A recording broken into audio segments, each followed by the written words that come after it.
I've been doing this kind of whistle with my hands ever since I was a child.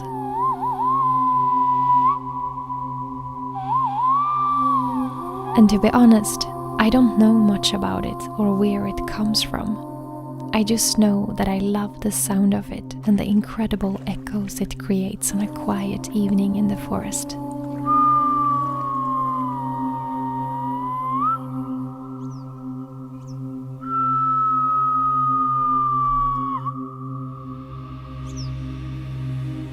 I was about 9 years old when I read an article in a child's magazine where they had an interview with people living high up in the mountains and where they used this kind of whistling as a way of communicating between the villages.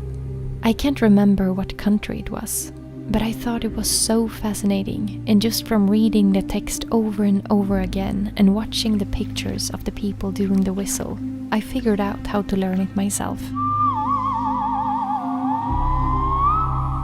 And I can really understand why it's been used as a way of communicating, because with the right weather conditions, this sound can travel over very far distances.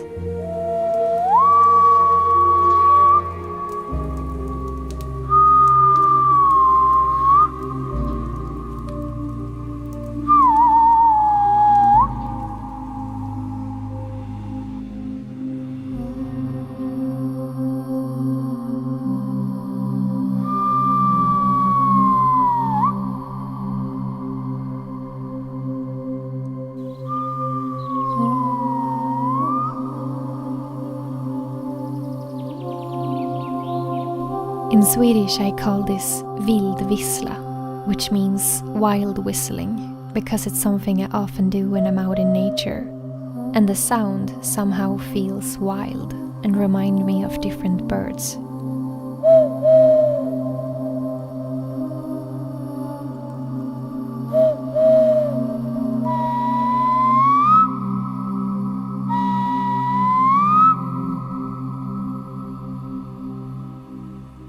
Hi everyone, and welcome to this beautiful September evening in the middle of the forest. One of my most requested videos from you guys who watch my YouTube channel is a tutorial on how I do the whistling with my hands that you can see me doing in a lot of the videos that I share. And to all of you out there who wants to learn how to do this whistling with your hands, you are at the very right place, because in this video I will share everything I know about this hand whistling, and I will guide you step by step on this very simple technique actually on how you can learn to do it yourself. Now it's your turn to do it. And as I said, it's a very simple technique, but as always when you're learning something new, it's gonna take some practice. For some of you, you're going to be able to do a sound immediately, and for some of you, it's going to take a little bit longer. But the bass sound is very simple. So all you need is your hands. And I'm going to try to show you the best I can on this video. I'm also going to do some close-up footage so you can see more clearly on how I do it. But all you do is that you take your hands and you put them together like this.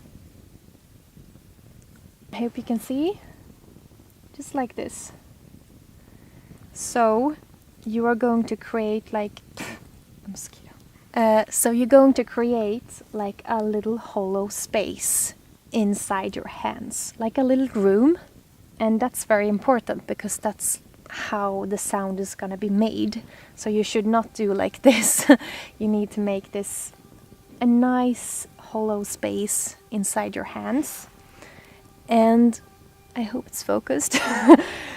And then you're going to keep your thumbs beside each other like this, if you see, and you're going to keep them a little bit open, because this is where you're gonna blow in the air, and you blow on the joints of the thumbs, which is here on these knuckles, or how to say. So you don't want to cover the whole hole. English, oh my gosh. You want to blow on the joints, but leave a little room underneath because what you do is that you blow in the air in this hollow space in the hands, and then it comes out again, and that's what creates the sound. So you need to leave some room open down underneath. So when you blow in air now, it's going to sound like this.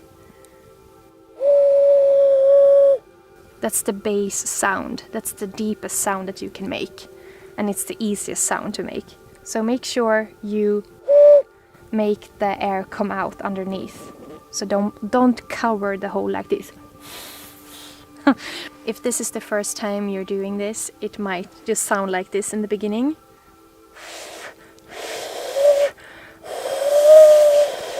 Just keep practicing and remember to make as much space as you can in the hand, because that's gonna make a more clear sound.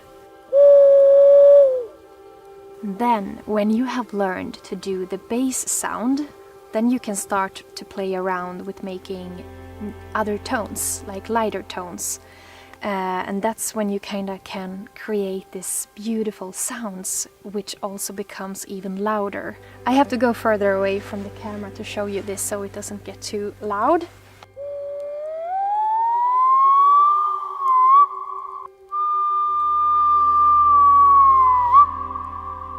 So I bet you want to learn how to do those notes when you can go up. And the technique is also very simple, but it might take some practice before you can get a smooth sound to all the different tones that you can do. But all you do to make higher tones is that you open up this hand. This is my left hand. So you open it up like this, so it becomes like a hole in the back. And the more you open up like this, the higher the tone. So while you practice, it's going to take some time before you can reach the highest tones, because they are the most hard to reach. So in the beginning you might be able to do like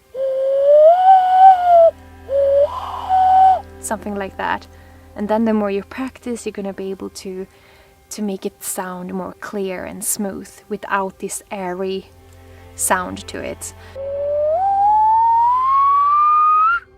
So it's nothing more advanced than this. All you need is like the bass tone and to open up the hand like this. Now it's getting dark here, as you can see. I hope you found this video to be helpful and inspiring.